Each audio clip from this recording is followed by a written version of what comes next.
Très bien, donc nous allons entamer cette rencontre, je dirais, spéciale.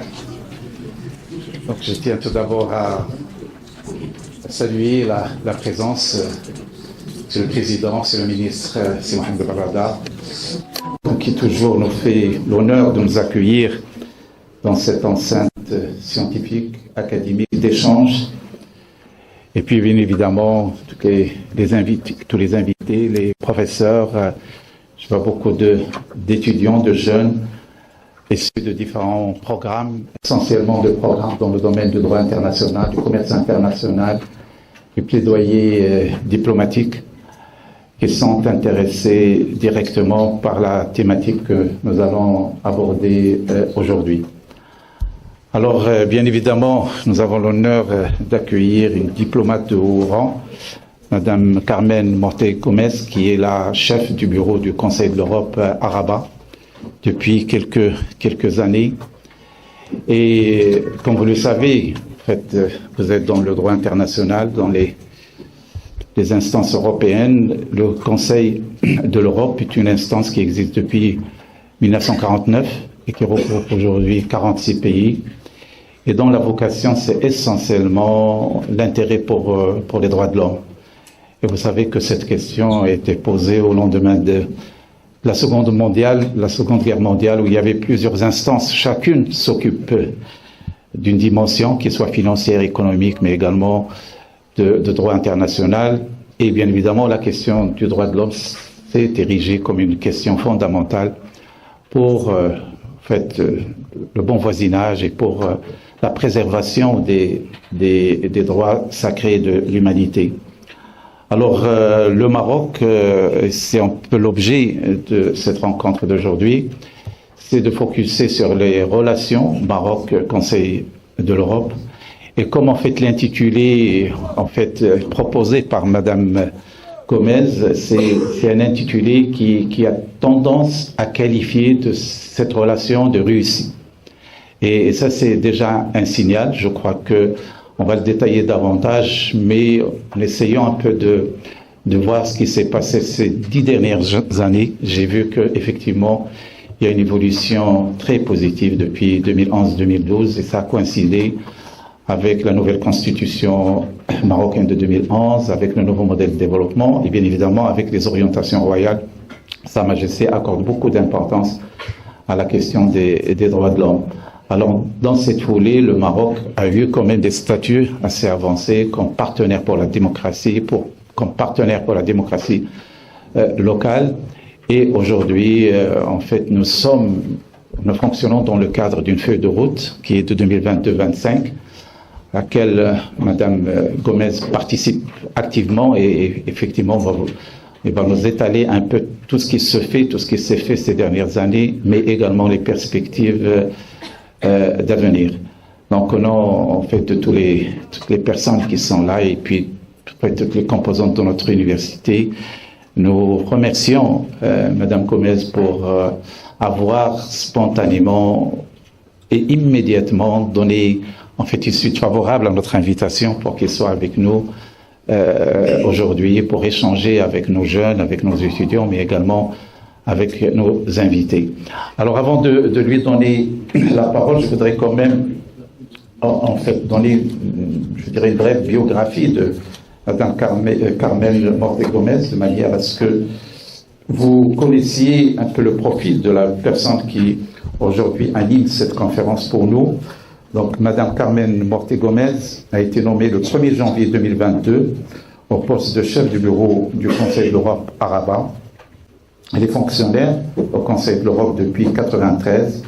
Elle a été successivement juriste, référendaire, chef de division juridique au sein de la direction juridique, consulte et conseillère juridique principale à la Cour européenne des droits de l'homme.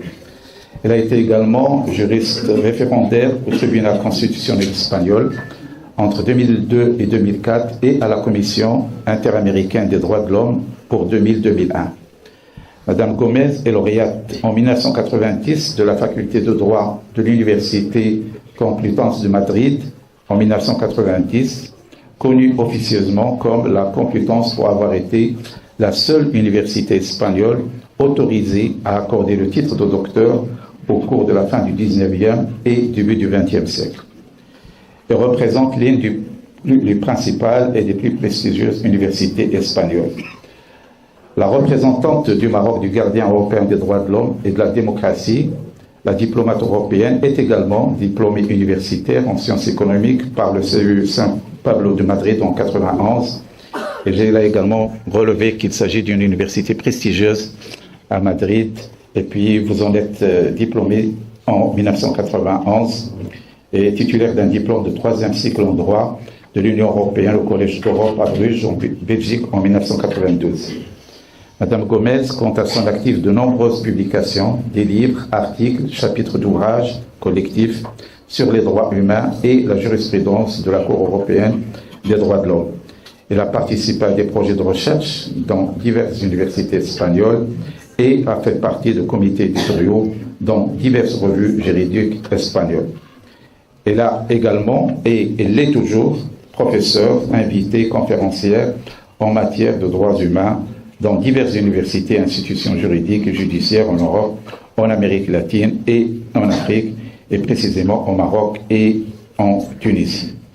Voilà donc une présentation sommaire de la formation et du parcours universitaire et également de l'expérience de Madame Gomez, à laquelle je donne la parole pour une présentation un peu essentiellement de cette évolution très positive des relations Maroc-Conseil de l'Europe. Et bien évidemment, on aura le temps après d'échanger avec la salle. Voilà, la parole est à vous.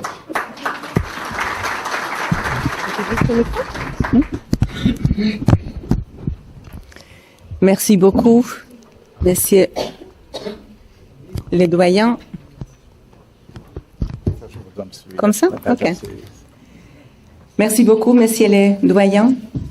Cher Abdelatif Komat, on se connaît déjà et on s'apprécie beaucoup. Monsieur le Président Berrada,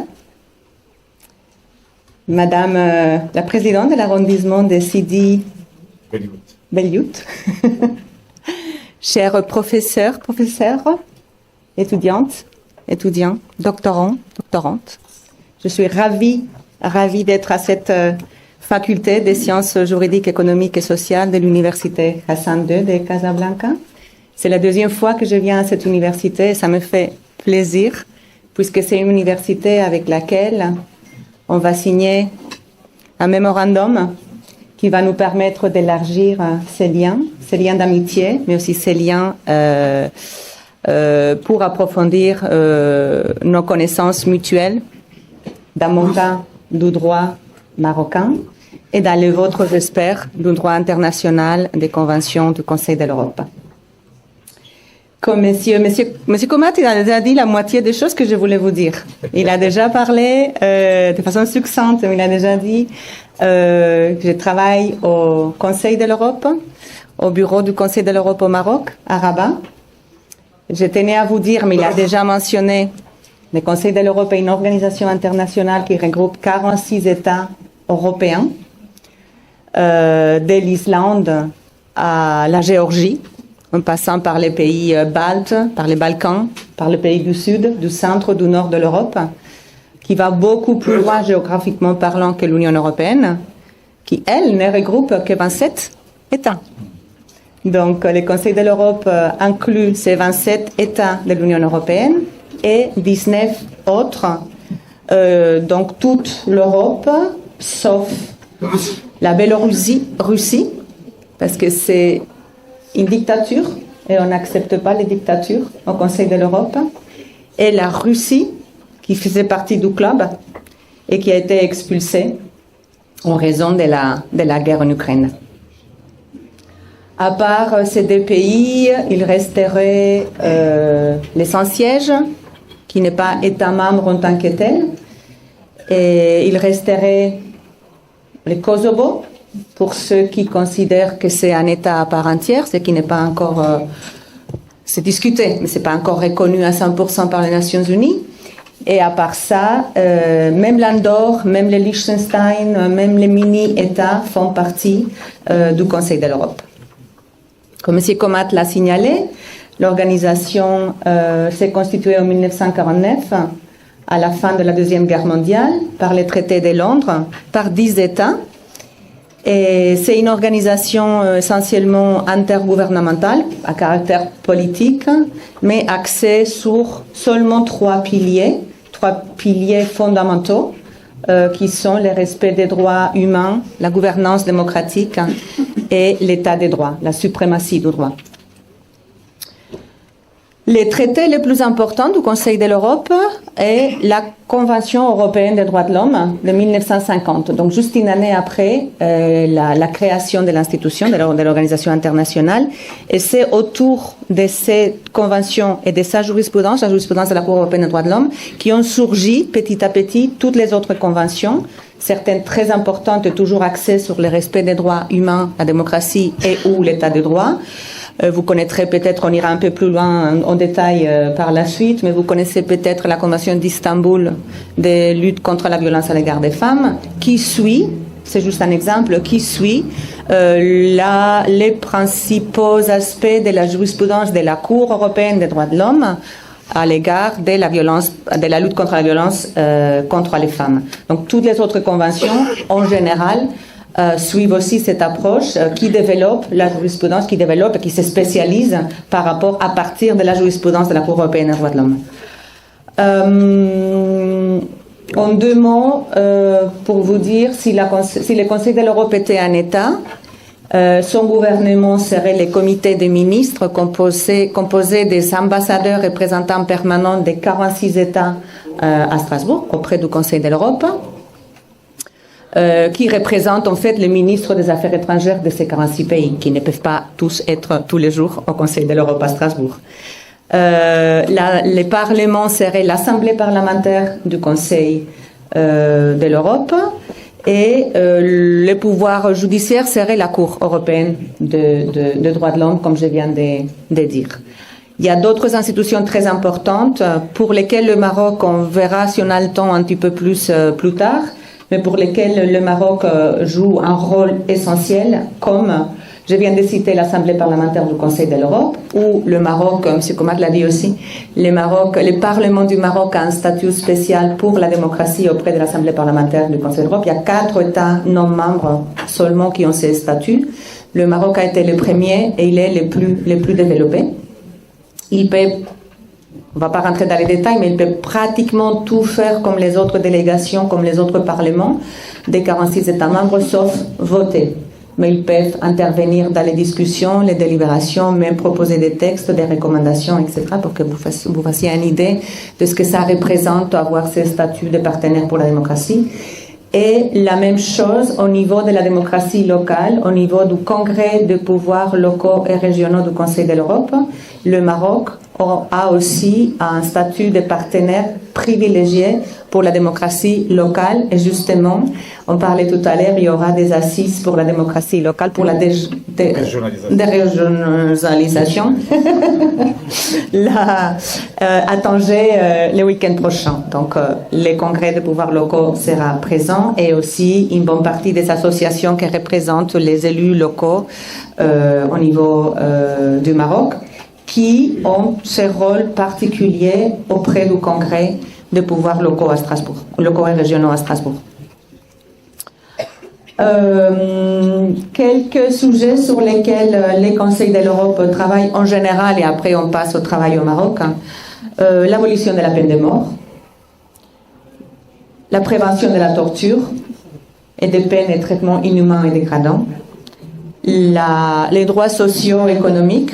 Il y a une constitution, on l'appelle la Constitution européenne des droits socio-économiques, c'est la Charte sociale européenne, qui est aussi un produit comme la Convention européenne des droits de l'homme, pur produit du Conseil de l'Europe. La protection des minorités, la lutte contre la traite des êtres humains, la cybercriminalité, l'exploitation sexuelle, les abus sexuels aux enfants, la violence à l'égard des femmes, comme j'ai déjà dit, la cyberviolence, la violence numérique, la contrefaçon de médicaments, c'est des choses un peu moins sexy que celles que je viens de citer, mais très important aussi. La lutte contre la manipulation des compétitions sportives, les paris illégaux, le blanchiment des capitaux, la lutte contre le terrorisme. Tout ça, c'est des compétences du Conseil de l'Europe. Donc, certaines conventions à cet égard ont déjà été ratifiées par le Conseil de l'Europe. On ira un tout petit peu plus loin par la suite. À part les 46 États membres, il y a des États observateurs auprès du Conseil de l'Europe, comme le Canada, les États-Unis, le Japon, le Mexique et les sans-sièges. Et les partenaires pour la démocratie, j'ai déjà dit. Auprès de l'Assemblée parlementaire du Conseil de l'Europe, les partenaires pour la démocratie sont le Maroc, qui est le premier et le plus développé, la Jordanie, la Palestine et le Kyrgyzstan, qui est le dernier à adhérer au groupe. Et puis, à part ces États membres observateurs et observateurs, j'aimerais juste dire rapidement qu'on a aussi des bureaux extérieurs. Extérieur, ça veut dire extérieur à Strasbourg, donc extérieur dans les pays membres. Il y a des bureaux en Moldavie, il y avait un bureau à Moscou qui a été fermé, à Kiev, il y a un bureau au Monténégro, il y a un bureau dans les capitales de ces États démocratiques, membres du club, mais qui ont besoin d'appui pour aller plus loin, pour se développer, pour adhérer à tous les principes qui sont les nôtres au Conseil de l'Europe. Et puis, il y a d'autres bureaux qui s'appellent des liaisons dans des organisations internationales avec lesquelles on travaille, on collabore, comme pour les Nations Unies à Genève, à Bruxelles pour les rapports avec l'Union européenne, en Varsovie, à Vienne. On ne va pas rentrer dans les détails non plus, mais sachez qu'il y a aussi un monde extérieur au Conseil de l'Europe, un peu de politique extérieure, un peu de diplomatie à l'extérieur des murs de Strasbourg. Et à part les conventions dont je vais parler un peu tout à l'heure, il y a aussi ce qu'on appelle des accords partiels, dont certains sont très importants, comme par exemple le groupe Pompidou, au sein duquel le Conseil de l'Europe mène des politiques de lutte contre la drogue et contre les addictions. Hors image, pour favoriser les ententes, les associations des pays pour la production des films. La Commission de Venise, qui est le centre, qui est l'institution du Conseil de l'Europe spécialisée en droit électoral et droit constitutionnel. Greco, groupe d'État contre la corruption, juste pour que vous sachiez qu'il y a d'autres façons de travailler à part le travail purement conventionnel. Le Maroc fait partie de certains de ces accords partiels, comme on verra dans une minute. Quel est l'objectif? Pourquoi le Conseil de l'Europe, qui a ses noms de famille de l'Europe, est basé au Maroc? Pourquoi je suis là, en gros? En fait, en 2011, le Conseil de l'Europe, le secrétaire général de l'époque, a décidé qu'il fallait s'ouvrir ailleurs qu'en Europe, qu'il fallait s'ouvrir aux pays de voisinage. Notre voisinage est très lointain, pas pour le sud de la Méditerranée, mais en général à l'est, il est très lointain, puisque la Géorgie, l'Arménie, avant la Russie, sont des États membres du Conseil de l'Europe. Donc ça, ce n'est pas du voisinage. Notre voisinage à l'est commence en Asie centrale, en Kyrgyzstan, Kazakhstan, Ouzbékistan, pays avec lesquels on travaille au niveau de la coopération, mais on n'a pas de bureau. Les seuls bureaux extérieurs au Conseil de l'Europe qu'on a, dont on dispose, c'est à Rabat et à Tunis. Ils ont été ouverts, celui de Rabat en 2012 et celui de Tunis 2011-2012. Je n'ai pas la date exacte en tête. À partir du bureau de Tunis, on travaille aussi dans le cadre régional, nord de l'Afrique et Moyen-Orient, dans la mesure où on peut travailler au Moyen-Orient. Et donc, on travaille avec le Maroc, en régional, avec la Tunisie, avec l'Algérie, la Jordanie, Libye, Liban, Palestine, Égypte, et je pense que j'ai tout dit. Je ne sais pas si j'ai oublié un pays ou deux. C'est pas grave. En régional, c'est pas vraiment le moment maintenant pour travailler, mais par contre, la coopération avec, même si ce sont des pays très demandeurs, même maintenant, mais où vraiment le Conseil de l'Europe fait briller un État, c'est vraiment au Maroc. Le Maroc brille maintenant dans le cadre de la coopération bilatérale avec le Conseil de l'Europe. Le Maroc est placé de façon de plus en plus importante à Strasbourg au sein de l'organisation. Quel est l'objectif de ce travail qu'on mène au Maroc? L'objectif en général serait la création de l'espace juridique commun avec les conventions et les droits internationaux issus du Conseil de l'Europe.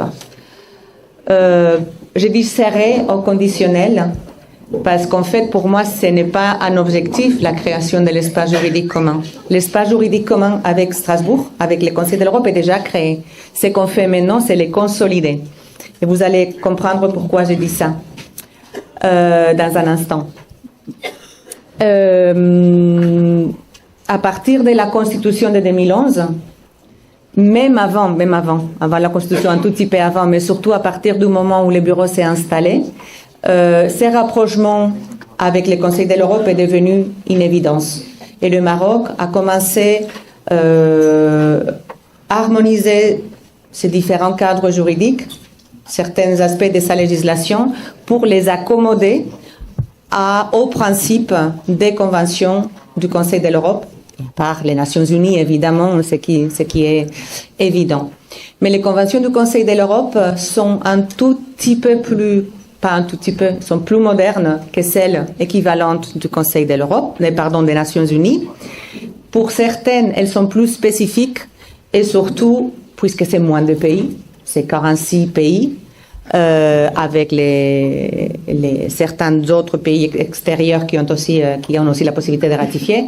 Mais en tout cas, c'est beaucoup moins de pays que les Nations Unies, donc c'est un peu moins difficile de pouvoir faire un vrai suivi. Et ces conventions, très rapidement, ont été ouvertes aussi en dehors de l'Europe. Par exemple, le Maroc travaille très sérieusement pour harmoniser sa législation à la Convention d'Istanbul de lutte contre la violence à l'égard des femmes. Un premier pas important, pas suffisant, mais un premier pas important a été la loi 103/13 contre la violence à l'égard des femmes au Maroc, qui vient d'ailleurs d'être évaluée au Parlement. On a connu les rapports d'évaluation cet été. Il y aura des pas à faire, des pas en avant qui sont nécessaires. Mais il y a eu un développement institutionnel, un développement législatif important, les protocoles territoriaux. Il y a eu des avancées importantes en très peu de temps si on regarde les temps que ça prend ou que ça a pris dans des pays qui ont ratifié la Convention en Europe. Et la même chose pour n'importe quelle convention à laquelle on puisse faire référence. Le Maroc a déjà ratifié 13 conventions du Conseil de l'Europe, c'est-à-dire c'est un État c'est l'État pionnier en Afrique, au Moyen-Orient, au nord de l'Afrique. C'est l'État qui a ratifié le plus de conventions du Conseil de l'Europe. Certaines sont techniques sur les impôts, sur l'extradition, mais d'autres sont plus, moi j'aime bien utiliser les mots sexy, sont plus en rapport avec les problématiques actuelles, avec la société civile. Et par exemple, le Maroc a ratifié la Convention contre la cybercriminalité en 2019, ce qui permet de lutter de façon plus poussée, plus sérieuse et en partenariat avec les autres pays qui sont partis à cette convention pour lutter contre ces fléaux. Il y a énormément de crimes actuellement qui se commettent, ce n'est pas quelque chose de nouveau, par Internet. La traite, la cyberviolence à l'égard des femmes, la captation d'enfants pour les abus sexuels, les paris illégaux. Je fais référence aussi à cette convention contre les paris illégaux. Les trafics de drogue. Tout ça, c'est fait par Internet. En bonne partie. Cette convention contre la cybercriminalité permet de lutter, évidemment ce n'est pas la solution universelle, mais permet de lutter plus efficacement et en coopération avec les autres pays contre ces fléaux. Le Maroc est parti à cette convention depuis 2019 et c'est le pays le plus avancé de l'Afrique à cet égard. Le Maroc vient de signer, il a ratifié le protocole de lutte contre la xénophobie et le racisme sur Internet, depuis un certain moment déjà, et a signé le deuxième protocole à cette convention qui permet